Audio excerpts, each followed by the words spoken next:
It's Power Hour LSU. PHL, extra little bit of swag, an extra little bit of taste.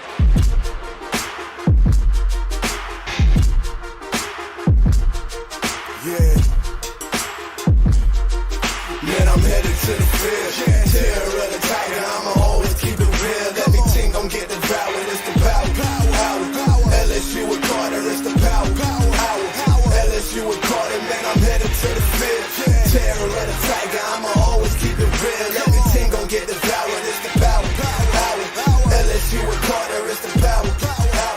LSU with Carter, man, I'm headed to You kidding me? Let's freaking go. A commitment from Carius Curne from Arkansas. I played my high school football in the natural state, and this is the first commitment from the state of Arkansas since Brett Helms, the last offensive lineman. I talk about Brett Helms probably more than most LSU YouTubers because he was so freaking unbelievably underrated at LSU. And look, I understand not a lot of you, well, I say not a lot of you, but some of you don't care for recruiting this early in the process. But folks, look at what's happening. LSU has become an offensive line school. This has never really been the brand of the LSU Tigers. It's always been skill guys. It's always been defense and wide receivers. And LSU has not had a first-round offensive lineman in the NFL draft since 1998, which is absolutely insane considering LSU's success in the NFL draft. Now, that'll change next year with Emory Jones and Will Campbell. They are near vertical locks to going in the first round. But Carius Curne is a mean son of a gun. He is unfreaking believably athletic. He has an absolute ridiculous amount of power to his game. And he reminds me a bit of Lance Hurd in that he carries his weight well. He is not a sloppy 320. And look, this is a guy who, according to people close to him, he ran a 4.8 40-yard dash. That is absolutely ridiculous athleticism. And I understand what a lot of you are going to say. Well, Carter, you're never going to have to run a 40-yard dash if you're an offensive lineman. But according to NFL draft metrics, it actually kind of sort of is a signal if you are truly an athletic marvel at the offensive line position. And there is a viral clip of him doing a backflip somewhere, which is absolutely insane. So you just got to get these thoroughbreds in the stable, and you're getting him from Marion, Arkansas, coming down to Baton Rouge, Louisiana, to be a part of something special that Brian Kelly is building. But I know a lot of us, we got a few old schoolers in here. We got Skipper, mix old school. We got a lot of old schoolers that watch and are part of our PHL community. And what do old schoolers love more than anything else? They love a good cliche. They really do, right? You know, back then they grew up with all these sayings. Okay, they have all these sayings. And what is one saying, if you are younger, that your grandpa probably told you, your meemaw probably told you? Don't bite the hand that feeds you. You probably have heard that before in some portion of your life. Don't bite the hand that feeds you. Well, what just happened and what just transpired over the past couple of months is exactly that. The hand that fed Brad Davis has been bitten. So back in February, Carius Curne committed to the Arkansas Razorbacks. He is from, obviously, Arkansas. And Brad Davis, when he took the LSU job, came over from Arkansas. And guess what? Who is the mentor of Brad Davis? Well, it's Sam Pittman. Sam Pittman was Brad Davis's offensive line coach at Oklahoma. Sam Pittman gave Brad Davis an offensive line GA job at North Carolina. Sam Pittman gave Brad Davis an offensive line coaching job at Arkansas. Now, Brad Davis also earned it because he is a very talented and special coach, but every single coach has a mentor.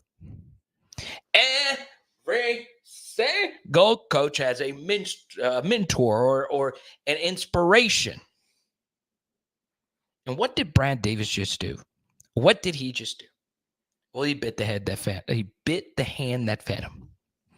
So he was able to flip Carius Curne to LSU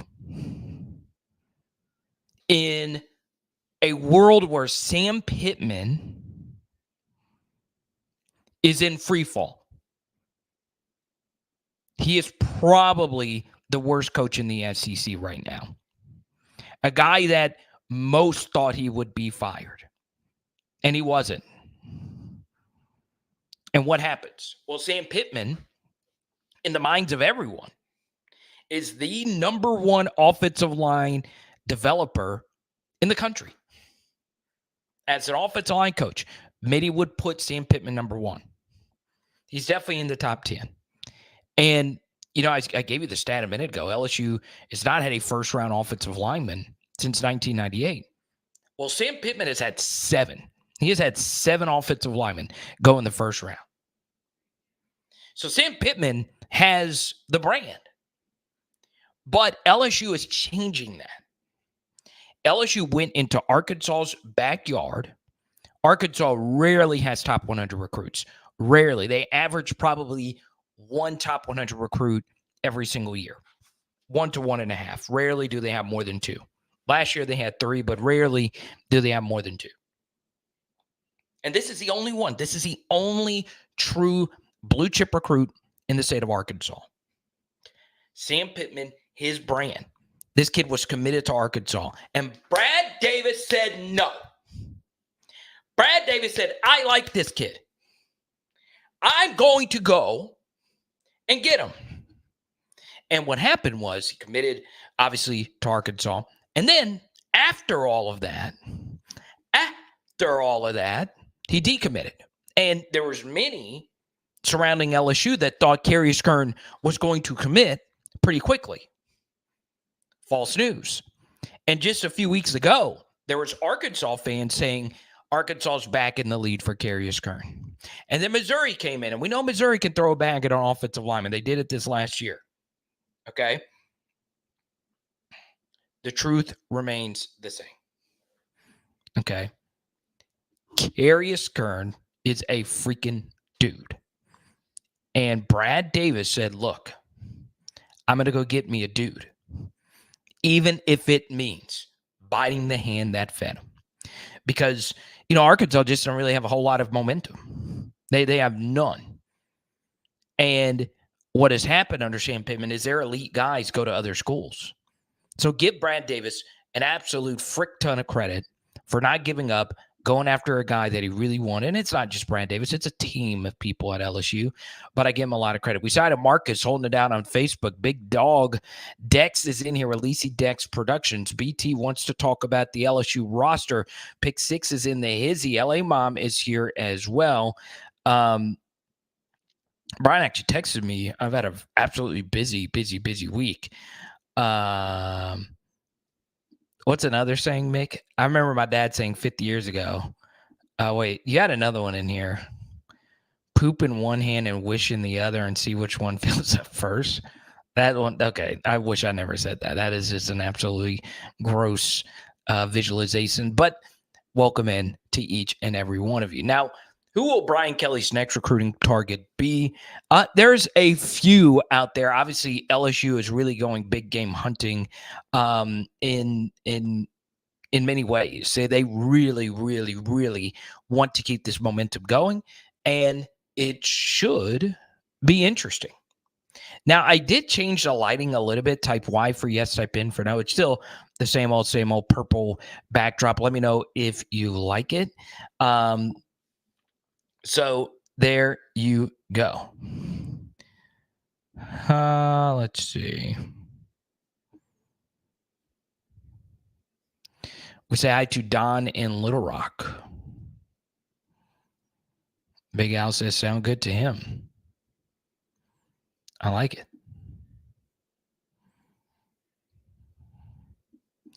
We'll go to Brian's question here, as we always do.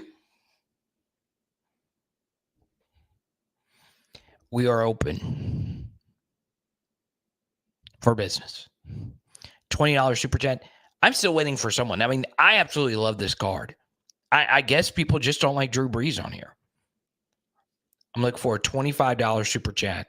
Whoever gives a $25 super chat gets this holographic Drew Brees Silver Prism card in the mail from yours truly.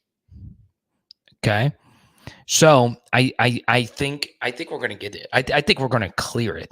I think we're gonna have our first hundo super chat night, at least since last Thursday. I appreciate you guys in advance. I believe it's going to happen. Now, I want to chat a little bit, and just a little bit here about what's going down this weekend. The way I understand it is Bryce Underwood is visiting LSU yet again, and Harlem Berry will be visiting as well. Now, what I feel LSU's next big target will be is more focused on the defensive side of the football when it comes to recruiting. Obviously, they're working on a few defensive linemen. Bo Davis is really putting in work. And then at defensive back. And it should be interesting because one guy who is under quite a bit of pressure is Corey Raymond. You know, Corey Raymond comes in and he is known as the transcendent recruiter. He is the one guy who, of all the coaches that came back, has a long history at LSU. Now, the other coaches, they do have some history at LSU with obviously Bo Davis, you know, playing and coaching here briefly. And then, of course, obviously Blake Baker as well. You also tie in that he was at Louisiana Tech. Also tie in Kevin Peoples was once at Tulane. So there is a lot of Louisiana flavor, but the truth here is Corey Raymond's a guy with the reputation. And I remember this. There is a booster that watches this channel, and he texted me during last season, and he said, Carter, we're going to go get Corey Raymond. We're going to go get him back. We're going to bring him back to the glory days of the LSU defensive backfield. And look, I'm interested to see how this is going to work out. That wasn't the direction I would have gone. I would have gone with Chevis Jackson, but Corey Raymond, his resume is hard to ignore. He is one of the best defensive back coaches in SEC history. He is one of the most prolific LSU assistant coaches ever, and he has a reputation. But, you know, LSU is really pushed for the elite DBs. You know, they have put a lot of time and resources into going after DJ Pickett. And we go to Cliff here. The biggest difference Corey Raymond makes is the caliber of DBs he recruits. He goes big game hunting. I mean, he gets after it. But will he deliver? That's going to be the big question mark going into next year. Because one of his big calling cards is his recruiting.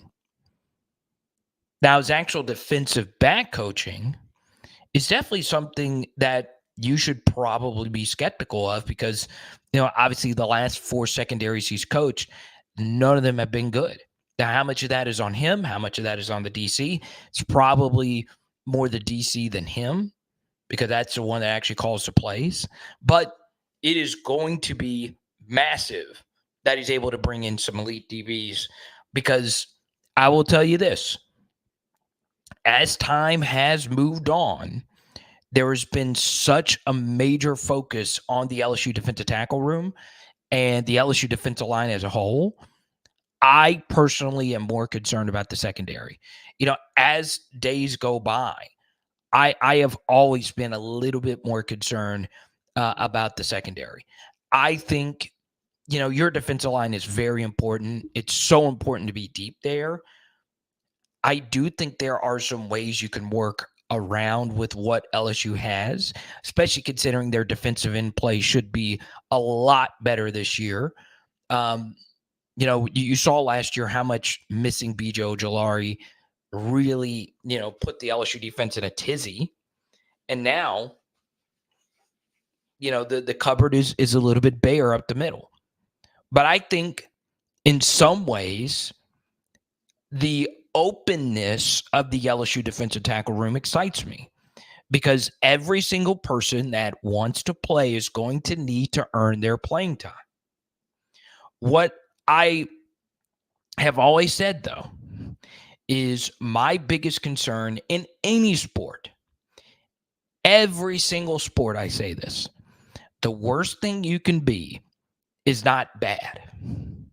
If you're bad, at least you know you're bad. Everybody knows you're bad. But what's worse than being bad is being bad when people think you're actually good. And I do think there is a larger segment of LSU fans that feels really good about this LSU secondary because Corey Raymond's now here, because a lot of the secondary that played last year is back this year. And what I would tell you is the single best member of the LSU secondary, the most consistent, the leader, the talisman, the guy that really stepped up for us last year was Andre Sam. And he was a year 7 guy with a lot of experience, with a great story, who played his ass off. And he's gone. He is no longer here. And incoming are a lot of defensive backs that are portal guys. The one thing that Andre Sam had over every single one of these DBs, outside of maybe Jordan Gilbert and maybe a few others, is he had a crap ton of experience and a crap ton of playing time. And for the most part, a good bill of recent health. And Andre Sam is going to be a loss. Now, is Andre Sam the absolute freaking best safety we've ever had? No. Not even in the top 10 of the modern era. But he was good. He was good.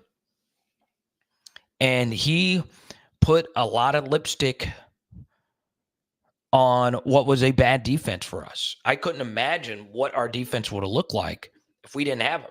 And truth be told, I felt he was playing a little out of position. I think he's a little bit better closer to the line of scrimmage. So I'm interested to see what happens in his professional career. But I miss him. He definitely was an easy guy to root for. But we got to turn the page, and we need some guys to step up. We do. Okay? We really, really, really do. Gone too soon. Only his 7th year.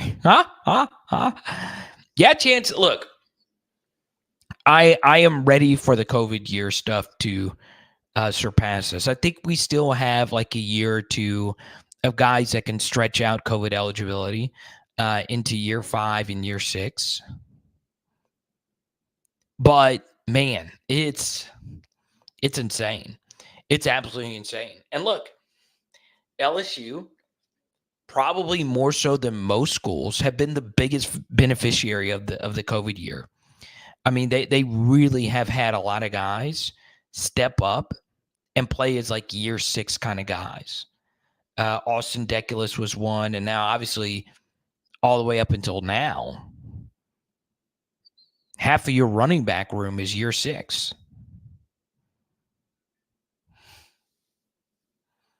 So take a look at the poll question. Where are you from in Louisiana?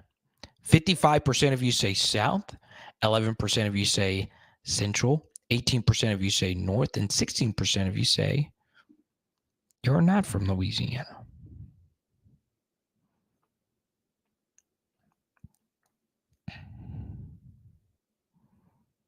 Now look, Big Al right on cue, Austin Deculus. Huh?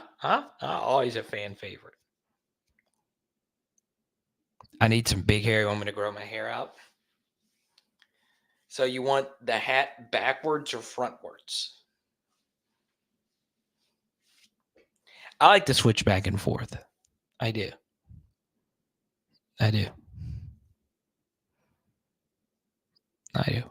Now, I know a lot of us like to venture off into different topics. I had a very fun convo with a friend of the channel earlier today about Tennessee versus Texas A&M. And I cannot believe I'm about to say, go freaking Rocky Top. Take care of business, please. Hell, put Lance Hurd in the batter's box. I don't care. Whatever it takes to beat Texas A&M. Well, Carter, I don't like Tony Vitello. So what? It's not as bad as Texas A&M winning.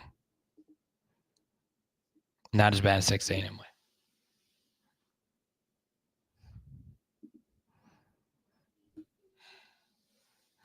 Texas A&M fans so freaking excited that they just had King George there. Little did they know King George. That was not his first college football stadium he's done. He has performed in Baton Rouge, Louisiana, and I was there that night. That was the first ever country concert I attended. King George, and his opener was some lady with red hair. I don't remember. She sang a song like Fancy, I think that was the name of it. That was his opener. Really launched her career. And that show was crazy. But like Texas A&M fans are like so excited about that. And they should. It's King George. But we can't let them win. We cannot let Texas A&M win a national championship. It is so funny that their last national championship is in meat judging. Meat judging. So really, really need Tennessee to win. Now, as Chance does point out, Noah Cain. I remember Noah Cain, not to be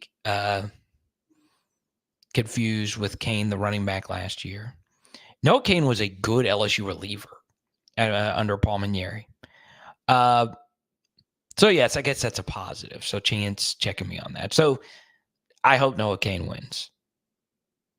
But I'm pulling for Tennessee. I just can't get there with Texas A&M. And look, and Chance, come on. Women's tennis, come on. Good for them. And I like tennis. I do. But the meat judging thing is just funnier. Let's not get technical here. I'm going for Tennessee. When does it even start? I don't even know. I've not really watched the College World Series. I will watch every single second of a regional. World Series, I don't know why. I don't know why I don't like the World Series as much. The regionals, man, nothing beats college baseball's regionals. Nothing. As many of you know,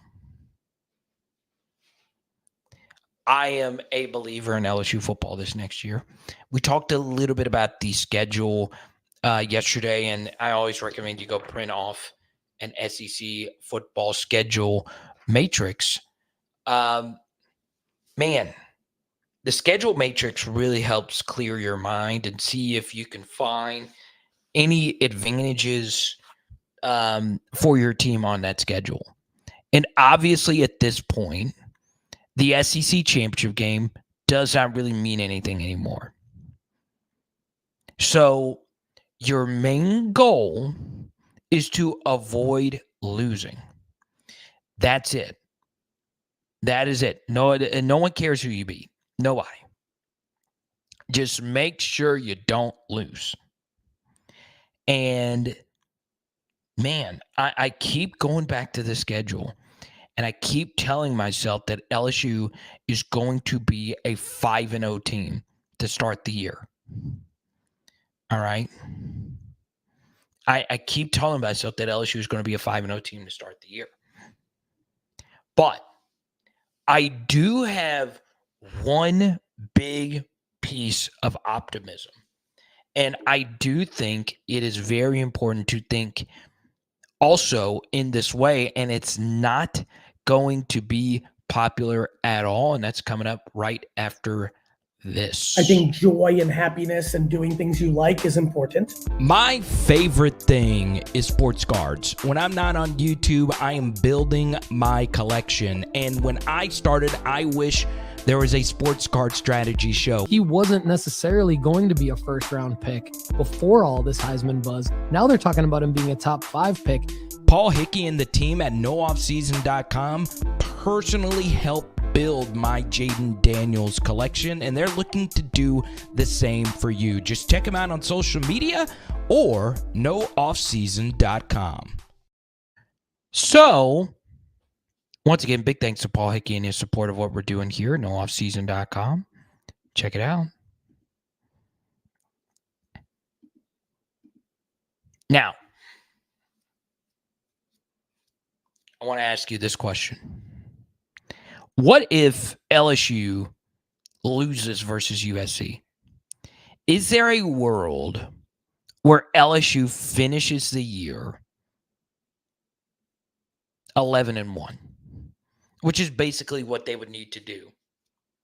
Obviously, with pretty much any SEC schedule, if you go 10-2, you're going to get into the college football playoff.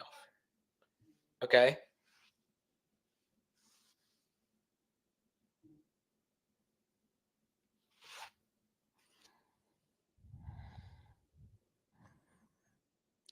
One loss versus USC does not kill the season.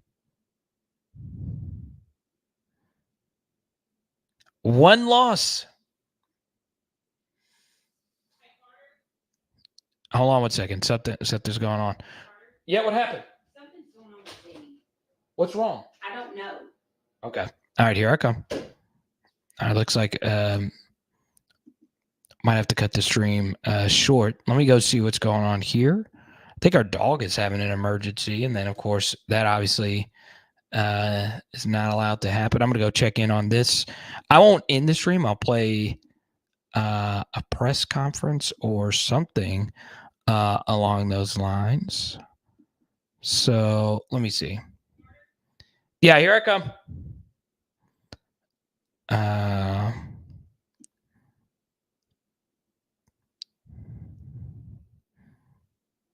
So, all right. Well, I will end this. We might start another live stream pretty soon. Obviously, we always go an hour. I normally like to go an hour, but I obviously there's an emergency I have to go take care of. So I love each and every one of you, and we might be live here in just a second. Okay.